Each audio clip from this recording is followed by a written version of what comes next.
मेरी माँ लॉयर हैं, एडवोकेट। मेरे फादर पोस्ट ऑफिस में थे। हम बड़ी लोअर मिडिल क्लास से थे। तो मेरे पिताजी ने मेरी माता जी को पढ़ाया। हमारे पास 10 बीघे ज़मीन थी उस वक्त। तो 5-6 बीघे ज़मीन तो माता जी को पढ़ाने में बिक गई, 5 बची। तो जब मैं बड़ा हुआ, बाहर निकला, बाहर पढ़ने के लिए मैं दिल्ली आया। फिर और पड़ोसी की ज़रूरत पड़ी, मेरी बहन वो भी आई दिल्ली पढ़ने के लिए। पैसे तो थे नहीं घर में। तो ये हुआ कि भाई अब क्या करें। माता जी ने कहा कि ज़मीन बेच दो। तो मेरे पापा ने कहा यार 5 बीघे और बचे हैं, इसको भी बेच दोगी तो खाएंगे कैसे। अबे उन्होंने कहा बेच दो यार लड़का हमारा अरबों डॉलर का, बेच दो। तो कुछ भगवान की वो थी कि मैं सुन रहा था उन दोनों आदमी की बात। बेच दिया साहब ज़मीन। हम तो चले आए, पढ़ते रहे। तो जब मेरा आईएएस के लास्ट अटेम्प्ट में मेंस नहीं हुआ तो मेरी स्थिति एकदम, मतलब मैं उसे बयां ही नहीं कर सकता, उस पर मैं जाना ही नहीं चाहूँगा। 7 महीने बड़ी अजीब सी स्थिति में रहे, क्योंकि हम जो मिडिल क्लास के लोग हैं ना, उनके लिए ये सब तैयारी नहीं है। हमें नौकरी नहीं चाहिए, हमें जगह बनानी है।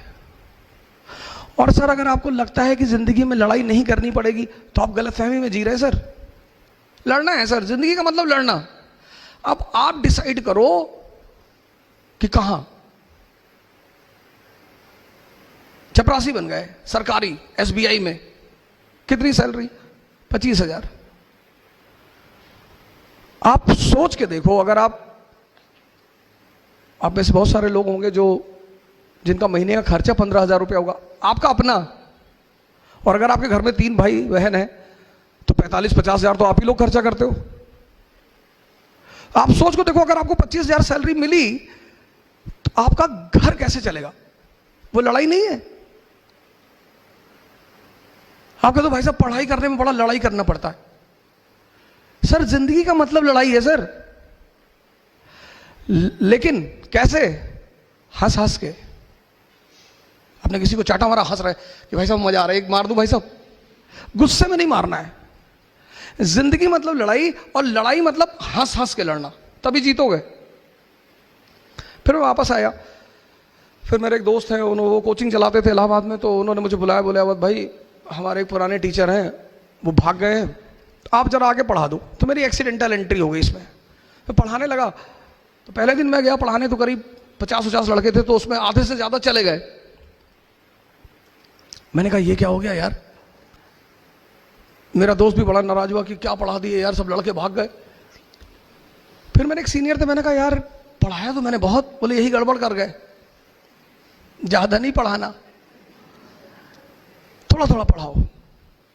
ये पढ़े लिखे लोग हैं बड़े, इनको बता दो करना क्या है, इनको स्पून फीडिंग मत करो। फिर मैं पढ़ाने लगा। पढ़ाते पढ़ाते एक नया लाइफ मिली।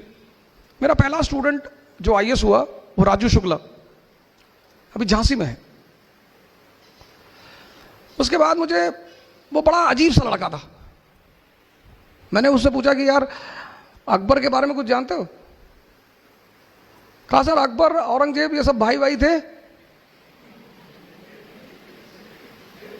तो मैंने कहा यार इससे काम, अभी झांसी में है, मैं अगली बार लेकर आऊंगा, भगवान ने चाहा तो, मालिक ने चाहा मैं उसे लेकर आऊं, मैं उससे भी मिलाऊंगा कि देखो ऐसे लोग।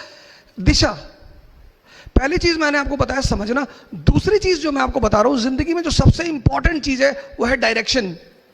जीत कोई भी सकता है। दुर्योधन की तरफ से महाभारत के युद्ध में कौन खड़ा है? द्रोणाचार्य, प्रोफेसर। स्टूडेंट भी हार गया और टीचर भी हार गया, और दोनों मारे गए। लेकिन अर्जुन की तरफ से खड़ा हुआ है कृष्ण, वो कोच है। इस फर्क को समझिएगा। कोच का काम है दिशा देना।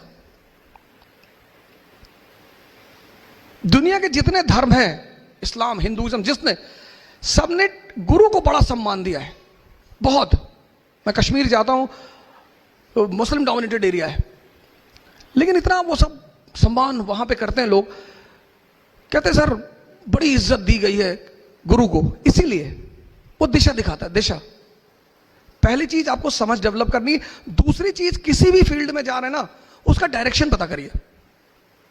मैं हम सर्फिंग की बात कर रहे हैं, फिर इस फील्ड में मालिक ने शायद सर पे हाथ रख दिया और कायदे की कहानी चल पड़ी। फिर मैंने कई सारी कोचिंग पढ़ा है, मैं बाद में वाजीराम में आ गया। वाजीराम में 20-20 हजार लड़के, और हमारा बॉस बड़ा अच्छा है, वो हमें लिफाफे में पैसा नहीं देता, बोरे में देता है। कहता बोरा ले आओ और भर लो। तो मैं अपने घर गया, तो जिनको हमने अपनी जमीन बेची थी, मैंने उनसे पूछा कितना पैसा लोगे? जितना तुम सोच सकते हो उसका डबल दूंगा, जमीन वापस कर दो। उसने कहा कि 20 लाख की है। मैंने कहा 40 ले लो, पर मेरे नाम पे कर दो। हमारे मां बाप मतलब भगवान।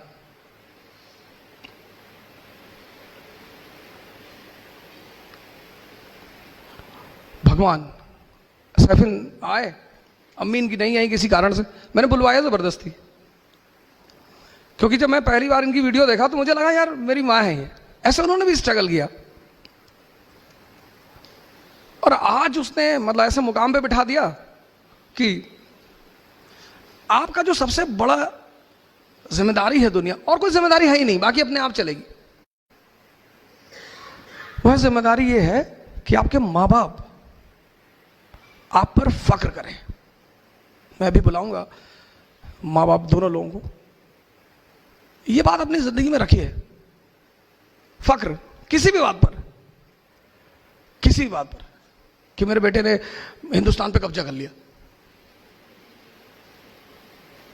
समझिए, दिशा देखिए, दिशा। मेरे एक दोस्त हैं दानिश फिरोज शमसी, कहते हैं मैं नमाज कभी छोड़ता नहीं, मालिक मेरी सुनता नहीं। तू नमाज कभी पढ़ता नहीं, तेरी इतनी सुनता है। मुझे कहते हो। मैंने कहा पता क्यों सुनता है? क्योंकि अगर मैं एक ब्रेड भी खाता हूं ना सड़क पे खड़े होके, तो मैं उसको शुक्रिया कहता हूं कि तेरी मर्जी से खा रहा हूं। मालिक की सबसे बड़ी चीज क्या है? शुक्रिया। आईसीयू में जाके देखो, आईसीयू जाना, आईसीयू, कभी आईसीयू जाओ हॉस्पिटल के, वहां लोगों को देखो जो 25-25, 30-30 दिन से लेटे हैं, गाजर का पानी पी रहे हैं। तो जब बिरयानी खाओ तो आईसीयू को याद कर लो, शुक्रिया के भाव पैदा हो जाएंगे, और जैसे ही पैदा होंगे रिजल्ट मिलना शुरू हो जाएगा। दिशा, नमाज पढ़ो, पूजा करो, तैयारी करो, कुछ भी करो, दिशा। अगर दिशा सही नहीं है ना सर, आपको कहीं रिजल्ट नहीं मिलेगा।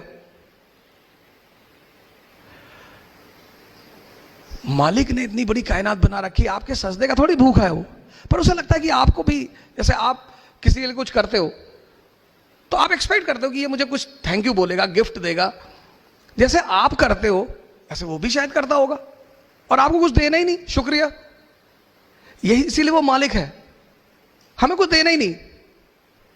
ऐसा कहकर हम अपने आप को बचाते भी है, ये भी एक फायदा है हमारा कि हमें कुछ देना ही नहीं, देना तो घर पड़ता ही है। समझ और दिशा। अब देखिए, मैंने आपको जो पेपर दिया, गौर करिए, कंपटीशन है ये, आईएएस एग्जामिनेशन नहीं है। एग्जामिनेशन में पास करना है।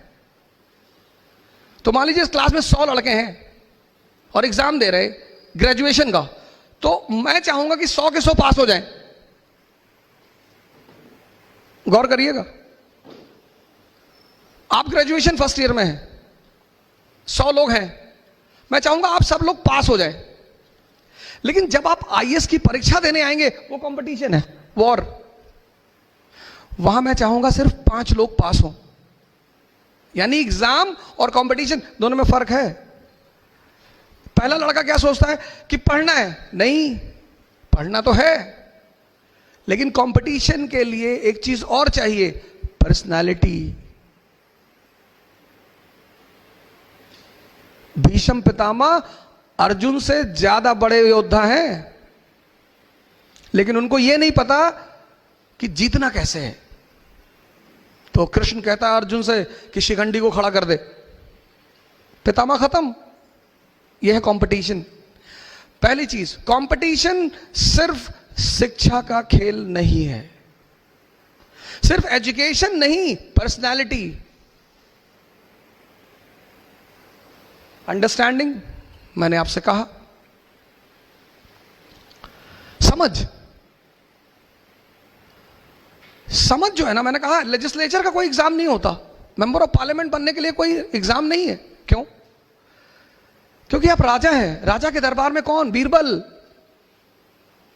पहली बात, राजा से कोई सवाल नहीं करता। मान लो किसी ने हिम्मत कर लिया, सफिन साहब बैठे, इनसे कोई सवाल करेगा? लिख लिया डायरी में, अंदर नाम के एनकाउंटर करवाना इसका। सवाल करते हो, बेइज्जती करना चाहते, आपसे तो कोई भी कर ले। समझ। बीरबल आपके दरबार में, मान लो किसी ने आपसे सवाल कर ही लिया कि भाई अमेरिका की राजधानी बता दो, आपने बीरबल को बता, इसको राजधानी बता। समझदारी। ये देश किसका है? हिंदुस्तानियों का। India is for Indians. यहां भगत सिंह ने फांसी दी, खाई, तो असफाकुल्ला ने भी, डॉक्टर अंबेडकर की तो इतना योगदान है उनका। कभी आपको मौका मिले, इन लोगों को पढ़िए प्लीज। एक चीज अपनी जिंदगी में डेवलप करिए, ऑटोबायोग्राफी और बायोग्राफी पढ़ना। जब आप इनकी स्ट्रगल की कहानियां पढ़ेंगे ना, आपको बड़ी हिम्मत मिलेगी। समझ डेवलप करिए, समझ। Ashoka the great, Akbar the great, वो समझ गए India is a land of unity in diversity. हम सबको मिल के रहना है।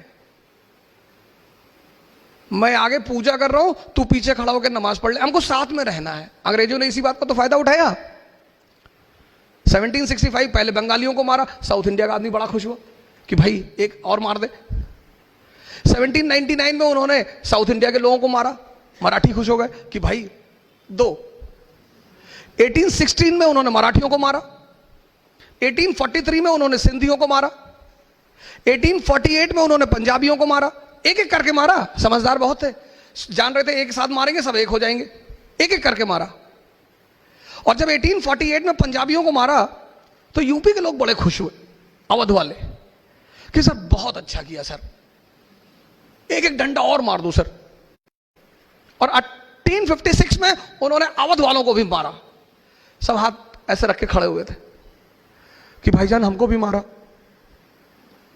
तो पंडित जी, मौलाना साहब दोनों खड़े हुए रो रहे। 1857 विद्रोह, दोनों रो रहे कि पंडित जी, बोले हाँ भाईजान, बोले हाँ हमको मारा भैया, हाँ हमारी दाढ़ी खींच ली, बोले हमारी चुटिया उखाड़ ले गए। फिर दोनों मिल गए, गले मिल गए कि हम अब इनको मिल के मारेंगे। मिले। जब एक दुश्मन ने सबको पीटा तो मिले, तो क्यों चाहते हो कि कोई दूसरा फिर आके तुमको पीटे? मिल के रहो। इतिहास, अंडरस्टैंडिंग, पढ़ने का मतलब अंडरस्टैंडिंग। अमेरिका की गुलामी करते हैं हम, टेक्नोलॉजी मांगते हैं उससे, क्या जरूरत है? हम एक टेक्नोलॉजिकल इंस्टीट्यूट बना दें अयोध्या में, राम रहीम टेक्नोलॉजिकल इंस्टीट्यूट, और बना दें, और कुछ बना दें, doctor Ambedkar technological institute, Syed Ahmad. हमें क्या करना है? टेक्नोलॉजी। हम कुछ ऐसा बनाएं कि पूरी दुनिया हमसे खरीदे, हमारे मुल्क में पैसा बहे। और जब आपके घर में पैसा बहेगा तो क्या होगा? आपका मुल्क, घर खुशहाल होगा। आपका घर खुशहाल होगा तो हर आदमी ट्रू हिंदू होगा और हर आदमी ट्रू मुसलमान होगा। क्या मंदिर में जाने से ही लोग पूजा कर लेते हैं या मस्जिद में जाने से? समझदारी।